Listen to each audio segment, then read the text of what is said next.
La mañana se había despertado perezosa y gris sobre Miami, cubriendo con un manto de humedad el distrito financiero de Brickell Avenue. El aire era denso, pesado, y el asfalto brillaba mojado bajo la luz difusa. Justo en la rampa de salida del estacionamiento de un imponente edificio corporativo, una torre de cristal y acero que parecía perforar las nubes bajas. El mundo se dividía en dos. Por un lado, el lujo silencioso y aséptico del poder, donde los motores de autos de alta gama ronroneaban con impaciencia. Por otro, la cruda realidad de la supervivencia urbana, ruidosa y anónima.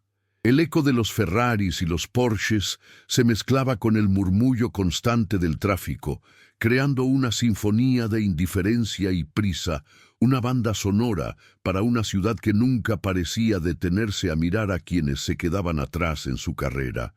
En medio de esa escena, Arturo Rivera, un hombre de 65 años cuyo rostro era un mapa de arrugas talladas por el sol y el tiempo, luchaba con todas sus fuerzas. Su carrito de reciclaje, sobrecargado con cartones, latas y botellas, se sentía como un ancla de plomo en la pendiente inclinada. Las ruedas de metal chirriaban en protesta contra el concreto liso, resbalando a cada empujón. Sus manos, callosas y fuertes, se aferraban al metal oxidado con la tenacidad de una vida entera de trabajo duro. Aunque el sudor perlaba su frente y su respiración era un jadeo entrecortado, su mirada cansada conservaba una dignidad inquebrantable. Para él, cada día era una batalla física para asegurar lo mínimo, una lucha silenciosa contra la invisibilidad a la que la ciudad lo había condenado, pero seguía creyendo que el trabajo honesto era el único camino posible. Fue entonces cuando el rugido agresivo de un motor interrumpió su esfuerzo. Un Ferrari rojo, brillante como una gota de sangre sobre el asfalto gris, apareció en la cima de la rampa. Al volante, Javier Morales, un multimillonario de 38 años, impecable en su traje italiano hecho a medida. Su rostro era una máscara de eficiencia, sus ojos fijos en el futuro, en el próximo negocio, en el siguiente número. En ese preciso instante, el carrito de Arturo se deslizó hacia atrás y él casi cayó. El sonido del metal, arrastrándose contra el suelo, resonó con estridencia. Por un segundo que pareció eterno, los ojos de Javier y Arturo se cruzaron. En esa mirada de agotamiento y dignidad, Javier no vio a un extraño. Vio un destello de su propio padre, un trabajador manual al que no había visitado en años, un fantasma de un pasado que había intentado enterrar bajo capas de éxito y dinero.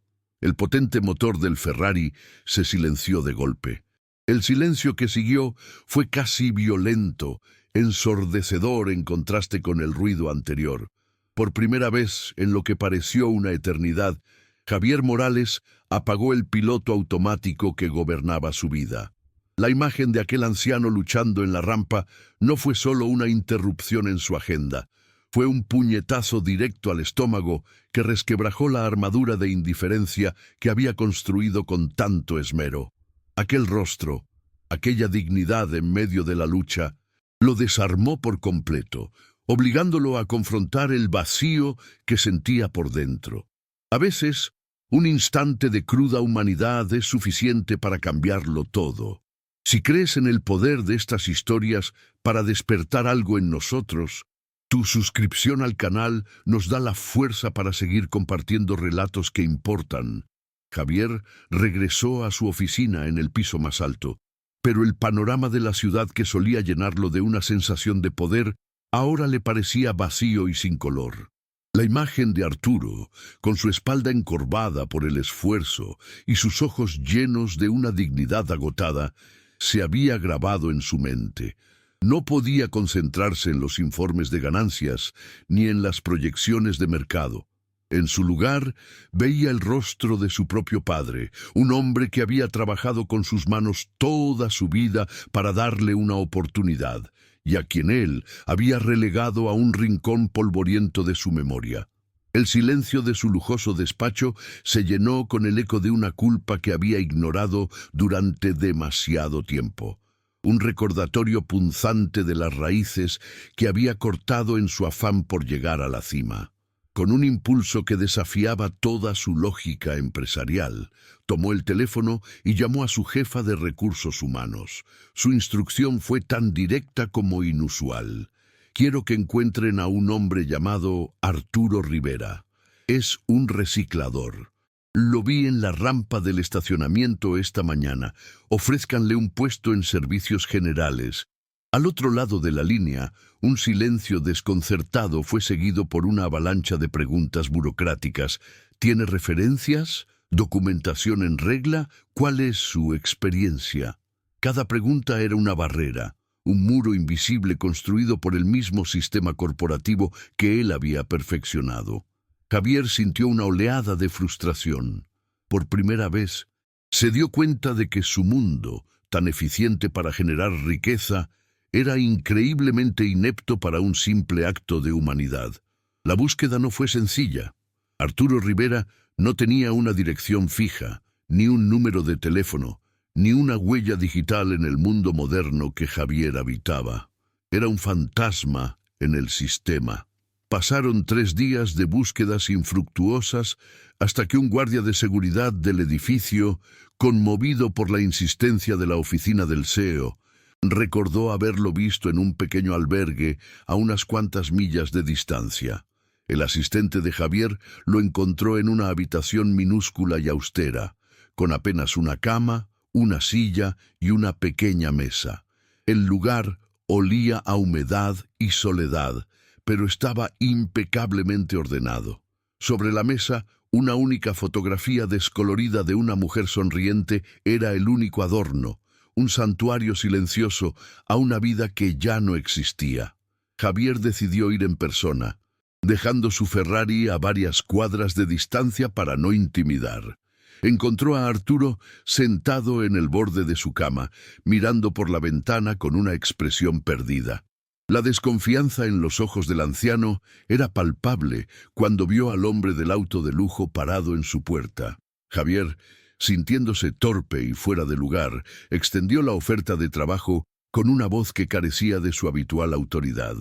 Le ofreció un puesto en el equipo de mantenimiento de su empresa, con un salario digno, seguro médico y la promesa de ayudarlo a encontrar un apartamento. Arturo lo escuchó en silencio, su rostro una máscara indescifrable, como si las palabras de Javier fueran de un idioma que había olvidado hacía mucho tiempo. En lugar de una respuesta, Arturo comenzó a hablar, su voz baja y rasposa por el desuso.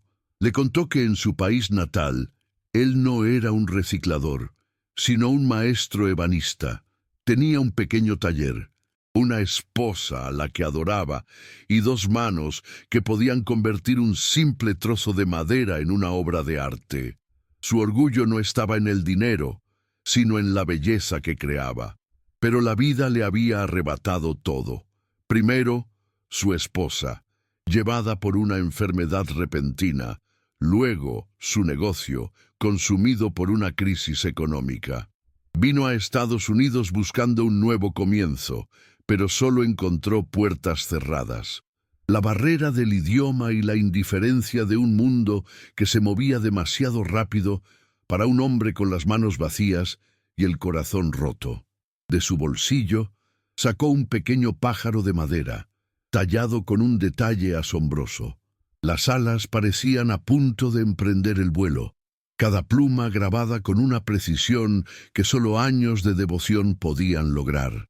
«Esto es lo que queda de mí», dijo, pasándoselo a Javier. «Lo hice para mi esposa, poco antes de que se fuera». En ese pequeño objeto, Javier no vio solo un pedazo de madera, sino el alma de un hombre, su historia de amor, pérdida y resiliencia. Sostuvo el pájaro en su mano, sintiendo el peso no solo de la madera, sino de una vida entera. La habilidad y el espíritu que residían en Arturo eran más valiosos que cualquier activo en el balance de su compañía, y se sintió avergonzado por haberlo juzgado por su apariencia. con los ojos llenos de lágrimas que no se molestó en ocultar. Arturo finalmente aceptó la oferta. «Gracias», susurró, la palabra cargada con el peso de años de invisibilidad. «Usted no solo me está dando un trabajo, me está dando la oportunidad de ser un hombre de nuevo». Al salir de aquella habitación, Javier sintió una mezcla de euforia y pánico. Había cruzado una línea, no solo en su vida profesional, sino en su propia alma. Una parte de él, el CEO calculador, le gritaba que estaba cometiendo un error monumental, un acto de sentimentalismo que podría costarle caro. Pero otra parte, una voz que no había escuchado en años, le decía que finalmente estaba haciendo algo que realmente importaba. El primer día de Arturo en la corporación fue una sinfonía de pequeños y dolorosos desencuentros. El ambiente estéril y vertiginoso del edificio era un universo ajeno a él. Luchó con la máquina de café de alta tecnología, que parecía requerir un título de ingeniería para operar. Se perdió en el laberinto de pasillos idénticos, sintiéndose cada vez más pequeño y fuera de lugar. Los empleados, con sus trajes impecables y sus miradas apresuradas, lo observaban con una mezcla de curiosidad y desdén. Los susurros lo seguían como una sombra, palabras como caridad y proyecto del jefe flotaban en el aire, cada una como una pequeña aguja clavándose en su frágil confianza. Era un recordatorio brutal de que la dignidad es fácil de perder y difícil de recuperar. Javier, desde su oficina de cristal, observó una de estas interacciones. Vio cómo una joven ejecutiva le arrebataba un documento de las manos a Arturo con impaciencia, tratándolo como si fuera invisible. La ira, una emoción que solía reservar para negociaciones fallidas, se encendió dentro de él. Salió de su oficina, cruzó el piso de mármol y se acercó a ellos. Con una calma deliberada, puso una mano en el hombro de Arturo. «Señor Rivera», dijo en voz alta para que todos lo oyeran, «permítame presentarle a algunos miembros del equipo. Él es nuestro nuevo colega en el departamento de instalaciones, y su experiencia será de gran valor para nosotros». Su gesto público fue una declaración. Este hombre no era un objeto de lástima, era uno de ellos. Una noche, mientras Javier trabajaba hasta tarde, revisando contratos bajo la luz de su lámpara, Arturo apareció en su puerta con 2 tazas de café humeante. No era el café sofisticado de la máquina, sino uno hecho en una pequeña cafetera que había traído de su habitación, con un aroma que le recordó a Javier la cocina de su madre.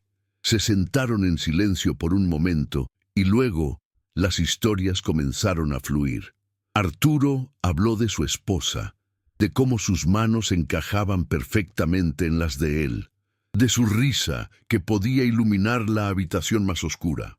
Animado por esa honestidad cruda, Javier, por primera vez en más de una década, habló de su padre, del abismo que había crecido entre ellos, un vacío lleno de palabras no dichas y de un arrepentimiento silencioso. Esa conversación fue el verdadero punto de inflexión. Javier comprendió que su acto inicial no había sido solo para salvar a Arturo, sino para salvarse a sí mismo. En la historia de Arturo, vio el reflejo de la vida que su propio padre podría haber tenido si las circunstancias hubieran sido diferentes. Se dio cuenta de que la armadura de éxito que había construido no lo protegía de la soledad, sino que la perpetuaba. Ayudar a Arturo ya no era una cuestión de caridad o de aliviar la culpa. Se había convertido en una necesidad personal, una forma de reconectar con la parte de sí mismo que había sacrificado en el altar de la ambición. Es increíble cómo un encuentro puede cambiarlo todo. Si estas historias de transformación te tocan el corazón, suscribirte nos ayuda a seguir contando relatos que nos recuerdan lo que de verdad importa.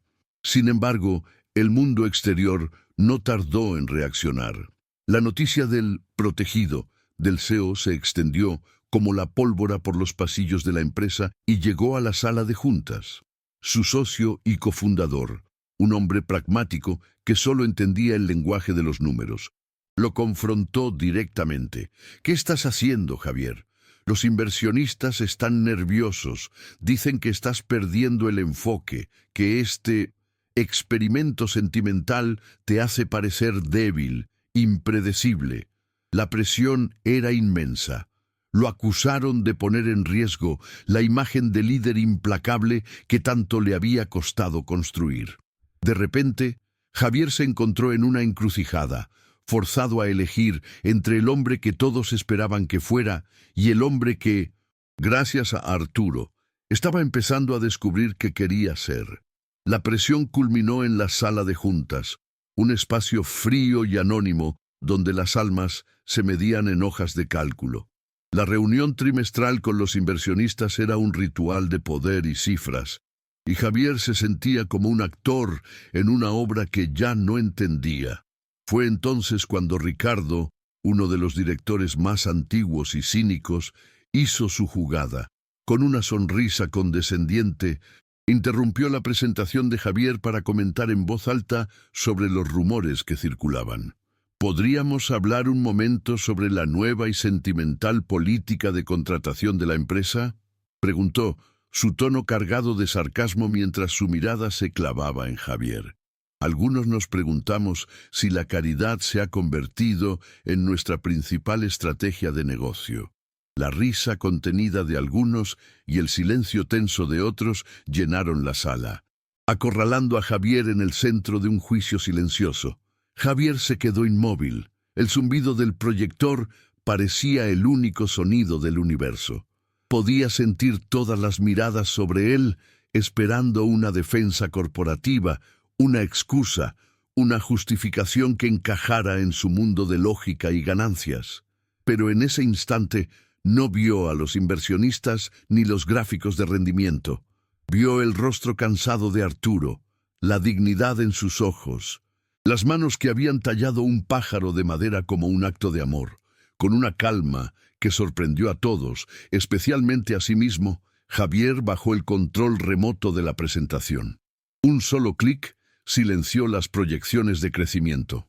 Otro clic, y la pantalla parpadeó, borrando los números para dar paso a una vieja fotografía en blanco y negro de un hombre con ropa de trabajo, sonriendo con orgullo junto a una pared de ladrillos a medio construir. «Este hombre es mi padre», comenzó Javier, su voz resonando en el silencio sepulcral de la sala. «Trabajó 60 horas a la semana toda su vida para que yo pudiera tener una educación y no tuviera que romperme la espalda como él. Durante años sentí vergüenza de mis orígenes. Construí esta empresa para huir de esa foto». Hizo una pausa, mirando a cada uno de los rostros atónitos. «Pero me equivoqué. Esta empresa no vale nada si nuestra tecnología de punta nos desconecta de la humanidad más básica». El señor Rivera, el hombre al que se refieren con tanto desdén, no es un proyecto de caridad. Él es la brújula moral que esta empresa, y sobre todo yo, habíamos perdido por completo. Él nos recuerda qué es el trabajo duro y la dignidad. La declaración de Javier cayó sobre la sala con el peso de una verdad innegable. Ricardo se quedó sin palabras. Su ataque cínico desarmado por una vulnerabilidad tan cruda y poderosa. Nadie se atrevió a hablar. En ese momento, Javier no solo había defendido a Arturo, sino que se había liberado de las cadenas de su propio pasado, reclamando su historia no como una debilidad, sino como su mayor fortaleza.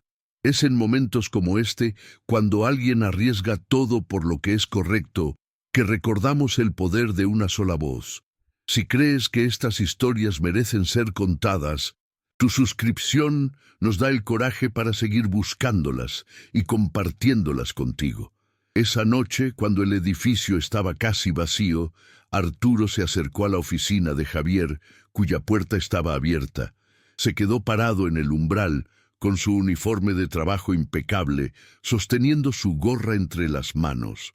Los rumores de lo ocurrido en la reunión habían llegado hasta él. Con los ojos llenos de lágrimas que no intentaba ocultar, le dijo a Javier con la voz entrecortada: «Señor, lo que usted hizo hoy, nadie había hecho algo así por mí en toda mi vida. Usted no solo me dio un empleo, me devolvió el nombre». Javier se levantó, se acercó a él y puso una mano en su hombro, mirándolo directamente a los ojos. «Y usted, Arturo», respondió con una emoción que ya no le avergonzaba mostrar, «usted me devolvió el alma». Aquel intercambio en la puerta de la oficina no fue el final de una historia, sino el comienzo de algo mucho más grande. En las semanas siguientes, Javier no se limitó a palabras. Con la misma energía implacable que antes dedicaba a las adquisiciones, canalizó sus recursos para crear la Fundación Oportunidad. No era un programa de caridad, sino una iniciativa de integración laboral diseñada para dar una segunda oportunidad a personas mayores de 50 años que el sistema había descartado. Arturo, con su calma y sabiduría, se convirtió en el primer consultor del programa, ayudando a diseñar los planes de capacitación. Su pequeño pájaro de madera, aquel que le había mostrado a Javier en la habitación del albergue, fue replicado en un logotipo y colocado en un lugar de honor en el vestíbulo del edificio, un recordatorio constante de que el verdadero valor de una persona no se mide por su posición, sino por el espíritu que lleva dentro. El cambio en la cultura de la empresa fue palpable. Lo que comenzó como el experimento sentimental del jefe se transformó en un motivo de orgullo colectivo. Los empleados comenzaron a participar como mentores voluntarios y la productividad, en lugar de disminuir, aumentó. La lealtad y la moral se dispararon. Arturo, por su parte, floreció. Lideró un pequeño equipo de mantenimiento y, en sus ratos libres, montó un modesto taller en un espacio que Javier le cedió en el sótano del edificio. Allí, comenzó a enseñar el arte de la ebanistería a los empleados más jóvenes del programa, transmitiendo no solo una habilidad, sino la paciencia, la precisión y el amor por el trabajo bien hecho. Sus manos, que una vez empujaron un carrito de reciclaje, ahora guiaban a otros, construyendo no solo muebles, sino también futuros. Pero la transformación más profunda ocurrió lejos de las salas de juntas y los balances financieros. Un sábado por la mañana, Javier condujo su auto, no el Ferrari, sino un sedán discreto, hasta un pequeño barrio de casas modestas. Tocó la puerta de una de ellas y esperó, con el corazón latiéndole con una fuerza que no había sentido en años. Cuando la puerta se abrió, su padre, un hombre de 70 años con las mismas manos callosas de Arturo, lo miró con sorpresa. No hubo grandes discursos ni disculpas dramáticas. Javier simplemente lo abrazó, un gesto que contenía décadas de distancia y arrepentimiento. Se sentaron en el porche, bebiendo un café sencillo, y Javier le contó todo, no sobre sus logros, sino sobre su redescubrimiento. Por primera vez, vio el orgullo en los ojos de su padre, no por el millonario en que se había convertido, sino por el hombre que finalmente estaba eligiendo ser. 2 años después, la rampa del estacionamiento seguía siendo un punto de encuentro entre dos mundos, pero algo fundamental había cambiado. Un joven ejecutivo, recién salido de una reunión, vio a una mujer mayor luchando con unas bolsas pesadas que se le habían caído. Sin dudarlo un instante, detuvo su auto, bajó y la ayudó a recoger todo con una sonrisa amable. El gesto de Javier se había convertido en un legado, una onda expansiva de humanidad que ahora era parte del alma de la compañía. La verdadera riqueza, como Javier y Arturo habían descubierto, no se contaba en acciones o propiedades, sino en los puentes que construimos hacia los demás. Historias como esta nos recuerdan que todos tenemos el poder de cambiar un destino. Gracias a tu suscripción, podemos seguir encontrando y compartiendo estos relatos de esperanza que tanto necesita el mundo.